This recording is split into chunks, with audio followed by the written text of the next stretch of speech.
subject of hands-on guitars. When I went to a Stones exhibition about 4 or 5 years ago, they took over the Saatchi Gallery in London for, I think, about 3 months. And it was still called Exhibitionism.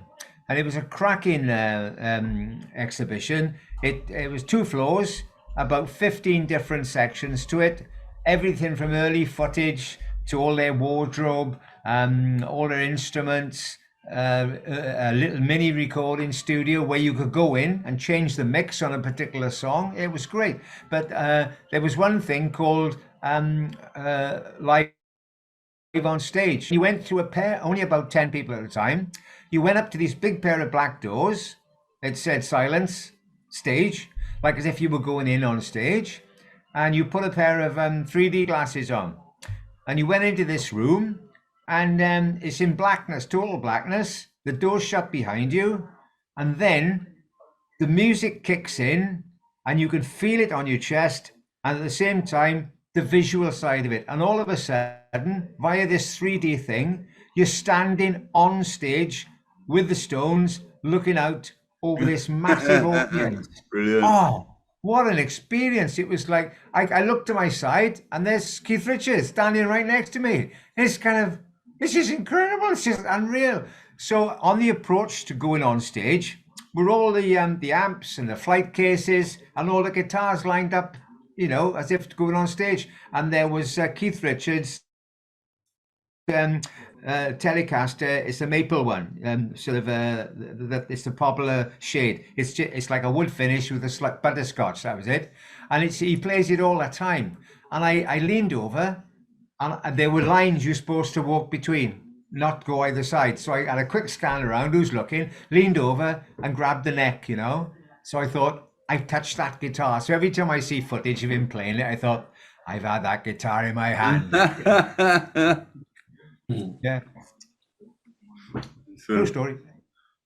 Hey, how's Dave this week? We haven't heard, so he's having a bit of treatment. From him. I sent him the link earlier, and I said to him, if you're up to it, come on. But if you're not, don't worry. Yeah, he could be just having a rest. Come in late, He did last week. Came in late. There's only 4 of us last week as well. Yeah. You've been off, Gary? We haven't seen you for a couple of weeks. I'm seeing you for a couple of weeks. Yeah, only last week I missed out, I think. What was it? Oh, I must have missed the week before. Whatever, yeah.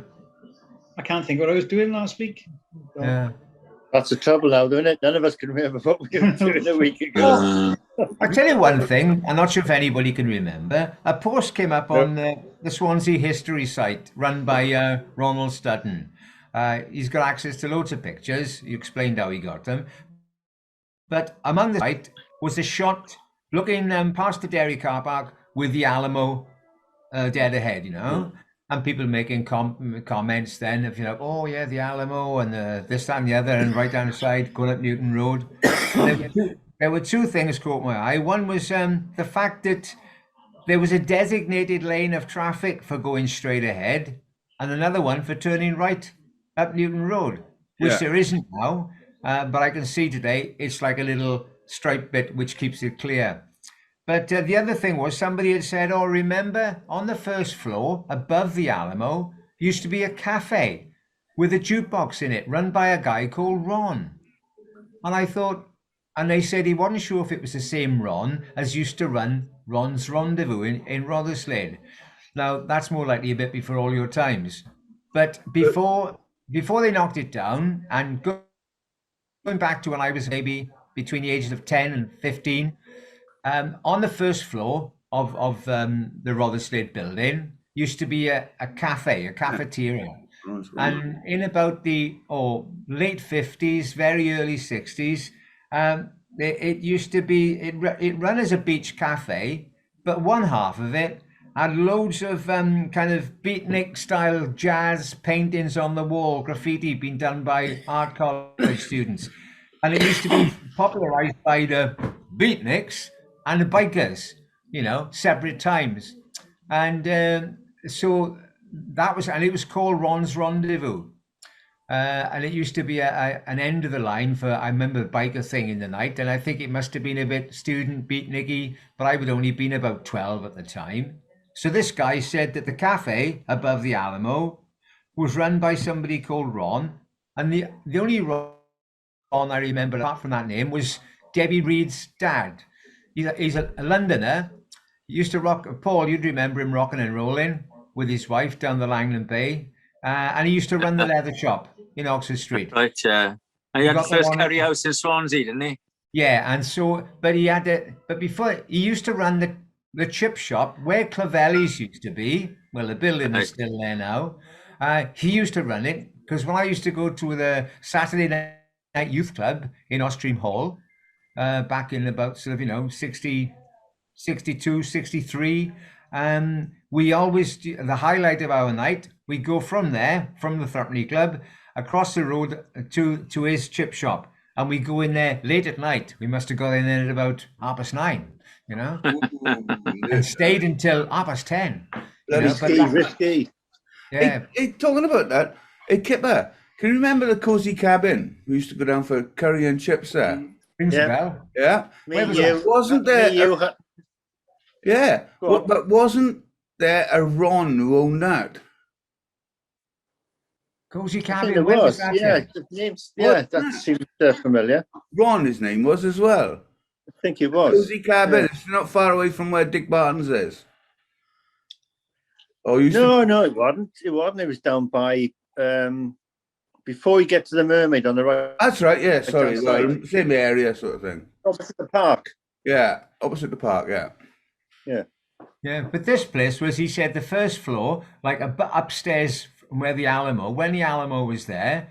So I said, oh, I don't remember that. How did you get into it? And he said, oh, it was a door to the right. So more or less where the door to go into the side door on Newton Road, which goes into the White Rose, because the Alamo building became then the White Rose. So he said the door went in there as if it was a stairs going up, which is possible. But I never remember that. And he said about 1970, 71. So I never have recall of that. Oh, between the fish shop then and the White Rose, there must have been a door somewhere in between the two. Well, if you're looking at that picture of where the Alamo was, when it stopped being the Alamo, then it goes straight into being the White Rose. So on the picture, that bit would be the window, which is the lounge part. And then you've got the fish shop. Well, wasn't there a little alleyway there? No. Yeah, still is. Sure, yeah. Goes to the back of the White Rose. Yeah, it's covered now. It's got That's like a wall. between the chip shop and Lewis News. Yeah. The alleyway, not between the fish shop and Lewis News. Yeah, Isn't it? yeah, because the fish shop is right next to the White Rose, and then there's an No, alleyway. it's No, next to the White Rose, and the I know. choice is yours. That's right. Yeah. So the alleyway is the alleyway. So, is no, next sorry, to- no, you're right. The chip shop, the fish shop. Yeah. I forget the name of the fish shop now. Oakley Queens. isn't it? Yeah, it's Coakley's, it is. Coakley's, Yeah, but yeah. what it is, they've just put it across, so it doesn't look like an alleyway now. Ah, right. Or left if you're going up Newton Road. Yeah. Are you? I was doing a little working backwards. Somebody had said, and she must have been a bit older than me, she remembered the casino ballroom at going up Newton Road. And I thought, oh yeah, the casino ballroom to me was where we used to go for our speech days, kind of award ceremonies when I was in Oystermouth School. And the casino was just a building we went into once a year for all the awards and things.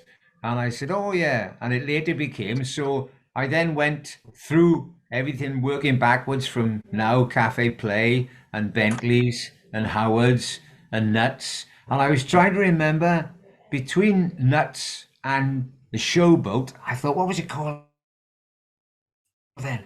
And I was at Tiffany's. So prior to Nuts, it became Nuts about 76, 77. And prior to that, it was Tiffany's. And then before that, it was the Showboat, I think. Yeah. Funny Oh, right. mention. Hey, You know, yeah, Ian's- here's proof for you guys, right?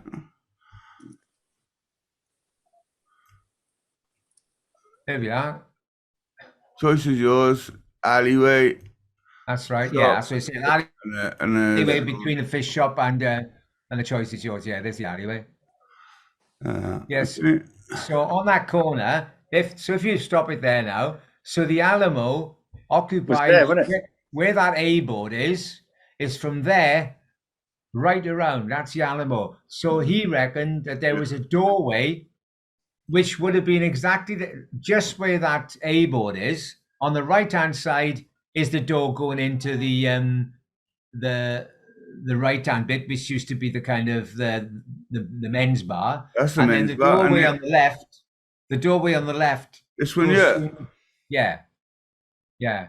So that it only used to be one doorway. So that would have been a doorway for Going the Alamo. upstairs. Yeah, That right, door. you're right, yeah. The entrance to the Alamo was right in the front, though, wasn't it? Oh yeah, the Alamo, Yeah. but that might have gone upstairs. That door just in front of the way. It used to be there, didn't it? Again. But that's an old street map, isn't it? Because it's grey now, isn't it? Is it? I don't know, when's this? Yeah. 2018? The old Yeah. grey road.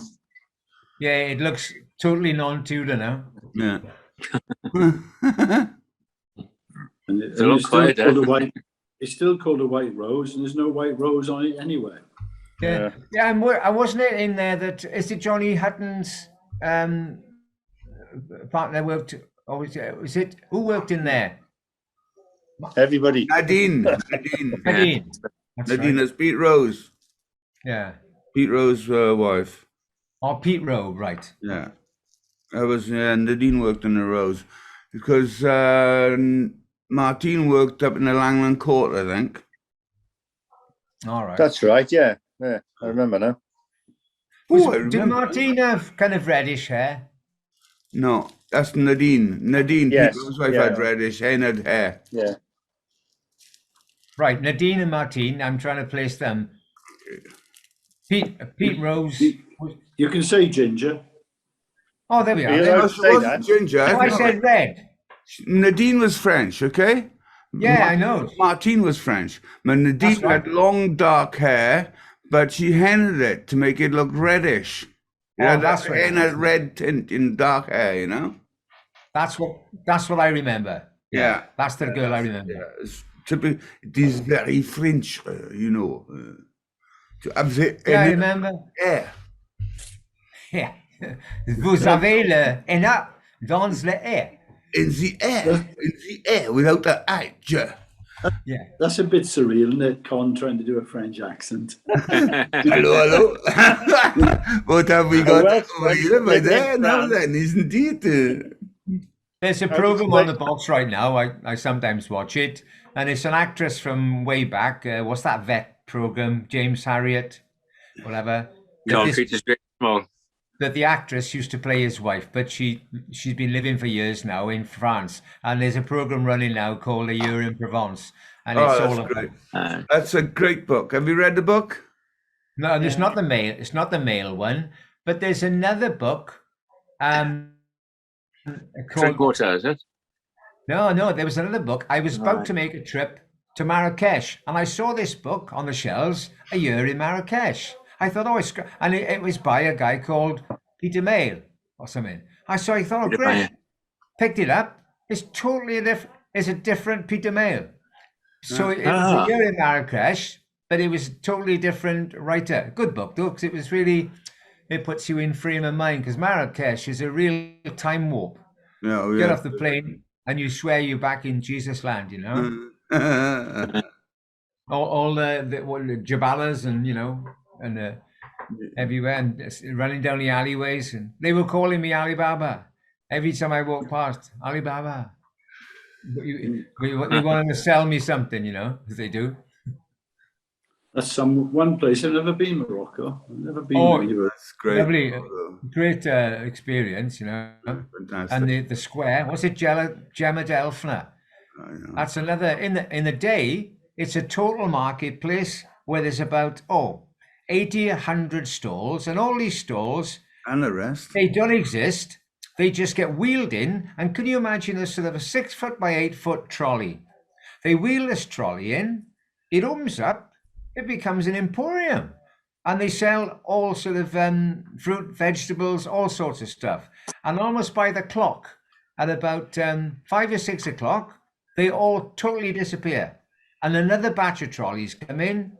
And at the night then, it turns into a food market, which is incredible, with the same amount of mobile restaurant. And from this one trolley, 6 foot by 8 foot, out come the cooking area, the seating, the tables, everything. And you get all the snake charmers and they were dancers, belly dancers. So I'm thinking, I'll get a picture of these now, So up comes the camera, and I could see this one dancer giving me the eye. I thought, what's the matter? And she came over to me and said, typical of the Kinks, Lola, and said to me in a deep brown voice, he was a guy, and he wanted money from me. So the belly dancing women, some of them were actually men, And of course, any picture you take, you had to pay for. No, tourist trap, isn't it? Yeah. And that's your story, and you stick to it. You just remind me of something tonight. We were going up Walters Road and there was traffic. So we kept past the Brooklands and came down there and down St Helens Road. There's a lovely, great big shop there called Exotica. Do you know what I mean? Yeah. As opposed to Erotica, it's called Biscuit again, and Primo's coming in, and I don't know what Kipper is, and Sam. Okay.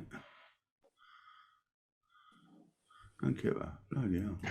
All right, everybody came back. Cool. Yeah, so Erotica. And when I brought the guys down from London on football tour, obviously 1 or 2 o'clock this as we drove past Mumbles. And we were coming back into town, going to Wine Street actually. And 3 of them said, no, we get off here, we get off there. Let's go to this place. We seen it was on way past. I said, no, mate, it's a fruit shop. Yeah, they said, they laughed at me. It's a front.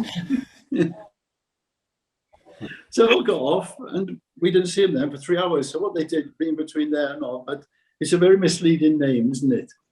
Yeah, they more likely went into the fruit shop and said, we want to see the lady with the big melons. Yeah. So they went, it's the biggest we got. And something else, Con, is a couple of them were single men and they were looking for a brothel. And they took him, from what I can understand, they took him to a place that wasn't, it was almost opposite your old house going up the hill. Is it Riddins Hill? Yeah. Riddins Park Road, is it? From what they described me, they took him to a house there. Oh, dear. And some woman answered the door. They said she must have been 80 if she was a day. And they sort of negotiated some sort of price. And then she shut the door and she didn't open it again. They were left standing outside there. You have a problem, Kipper? I can't find the button on my phone. The video one, it's come now. No. I'm amazed you got any kids. Brothel in Brynmill.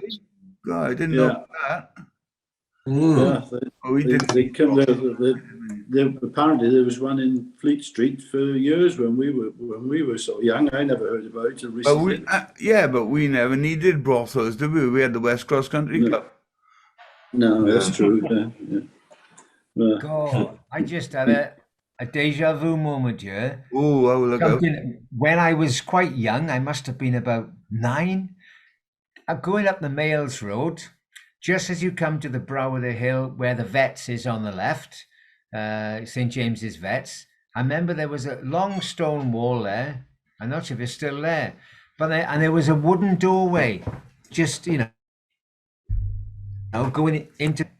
And I remember, somebody must have done it way back then as a joke or something, because it had painted on this doorway, brothel. And I remember going home one day and asking my mother, and I didn't know how to pronounce it, and I spelt it out. And my brother sort of was about like 3 years older than me, quickly tried to give me a clip. And I'm like, what's the matter? I'm only asking. So I didn't know, you know, that was the first time I came across that word, you know, most embarrassed. I found out afterwards. It was the first time you came across a brothel, was it? Well, I was only 9. About that, 9 or 10. Down in the sandfields, they used to use the sidings. That was it. On the grassy knolls.